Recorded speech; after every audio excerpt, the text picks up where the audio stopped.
Welcome back everybody to another video on This Is Z.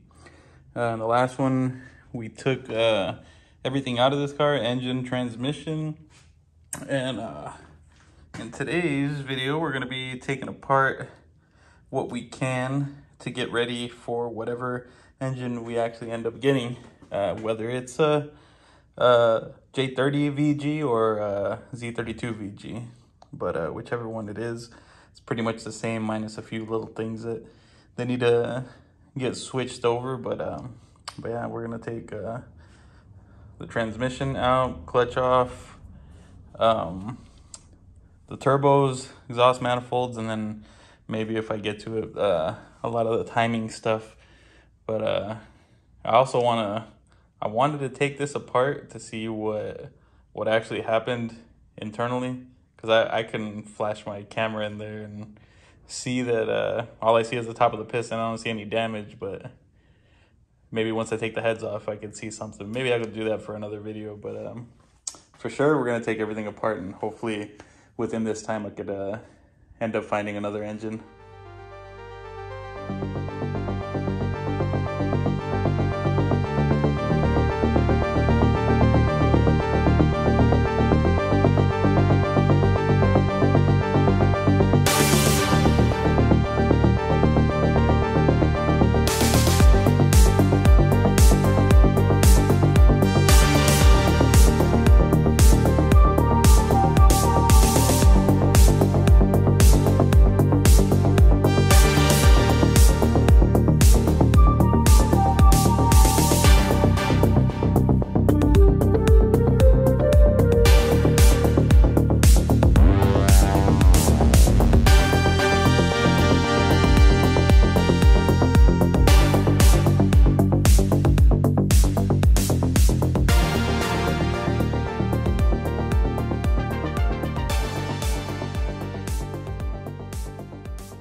Alright guys, so I got the turbos, the exhaust manifolds, and the downpipes all, and some of those other pipes all off as one piece.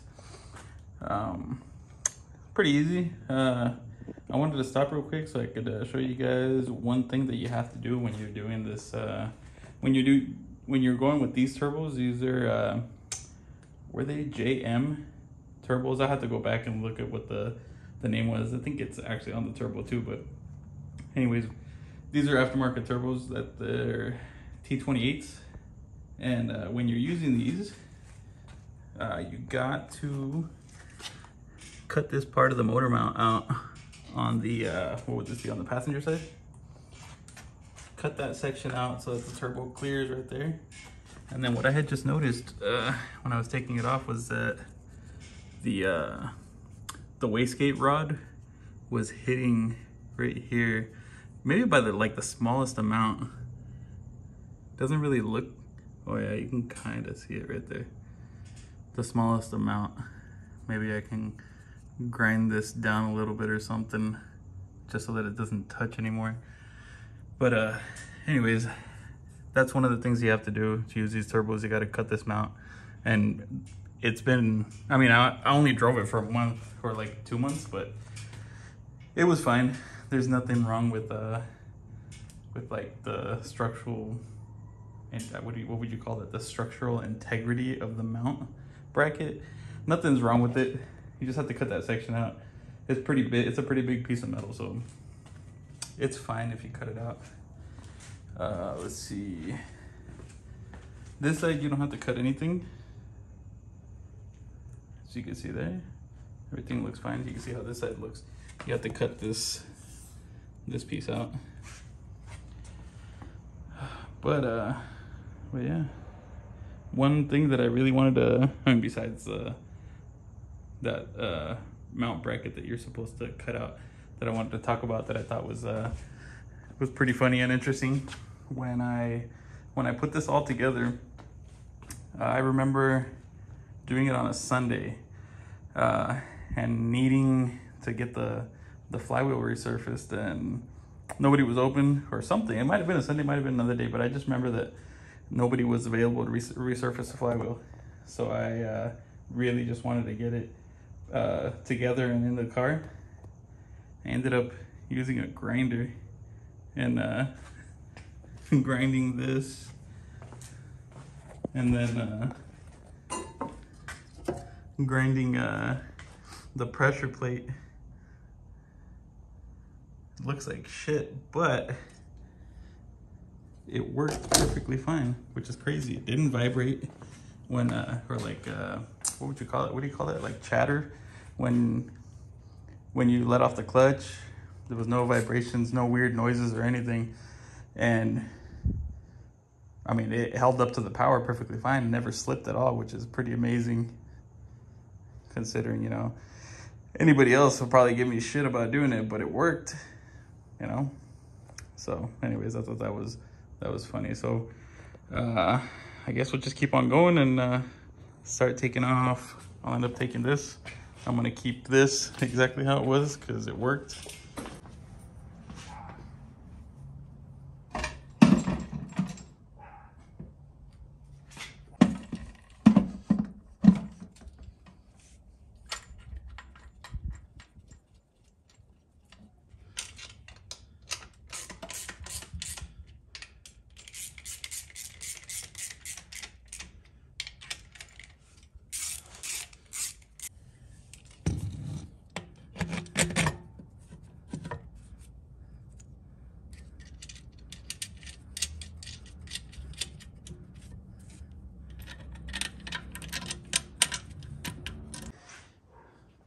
Alright guys, so I got as much taken off as I could on this engine. Didn't go too crazy. Got the turbo manifolds off and the turbos, downpipes, the clutch, flywheel, but there's the engine that we're gonna keep tearing down. But I ended up finding another engine in Tucson, so I had to go from Phoenix to Tucson to go pick this engine up. Was told that it was a good running engine, but I have my setup here going on to be able to compression test it before I continue to remove parts and swap parts over from the other engine. All I have right now is a battery hooked up to the starter with the transmission and only a flywheel, no clutch or anything. And I got to take the spark plugs out and then hook up the compression tester to each cylinder to make sure all the cylinders are good. The compression test hopefully reads even across all the cylinders, and once we know that's good for sure, then we can start swapping everything over. Now let's get to the compression test.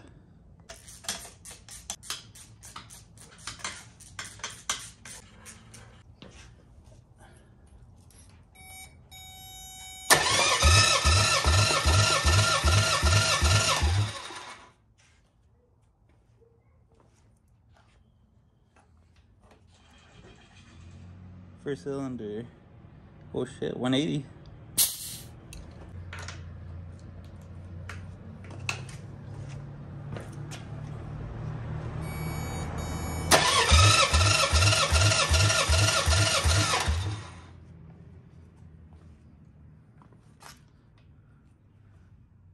There's another 180.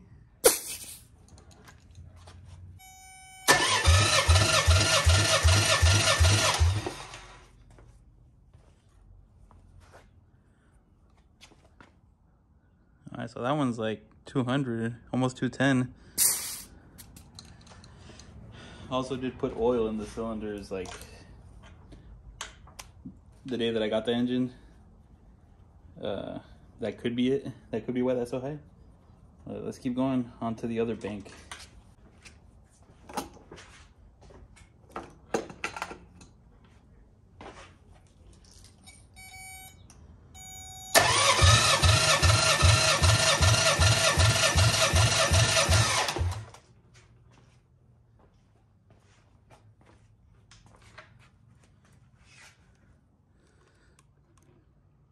Also 180.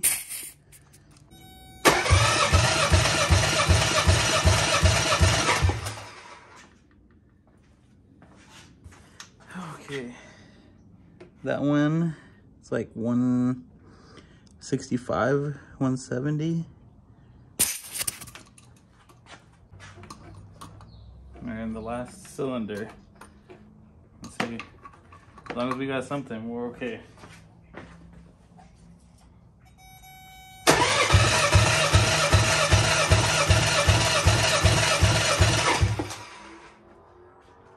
Sounded good.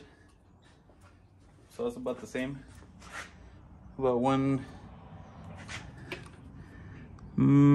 165 again. Alright guys, so that turned out pretty good. So this side, the compression was a little higher than the other side, but when I put oil in all of them, all the cylinders, and I kind of remember putting quite a bit more oil on this side than that side. So I'm sure if I do the compression test over again, they'll probably all be closer to like 160, 170 instead of over here. There was one that was like almost 210, but not a big deal. I was just worried that we would have a cylinder that had no compression, or the same as the other one where it didn't want to turn over right.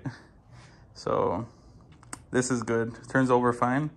We got compression in all cylinders, all above 150, so we're gonna be good. Happy that we at least know that we have good compression.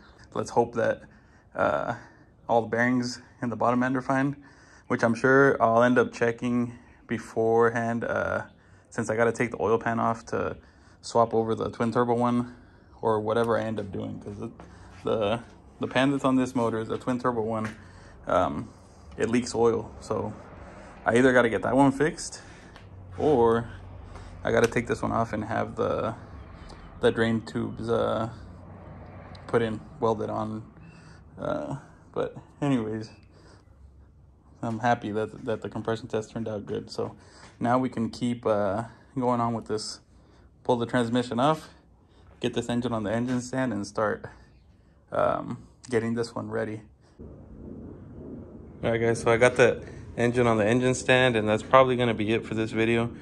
On the next one, I'll probably start taking this engine apart and cleaning it up and seeing what kind of gaskets and seals we're gonna need to put it back together, and then hopefully all in the same video, take it down, clean it, and start putting all the turbo stuff back on, and in hopes to putting this thing back together soon.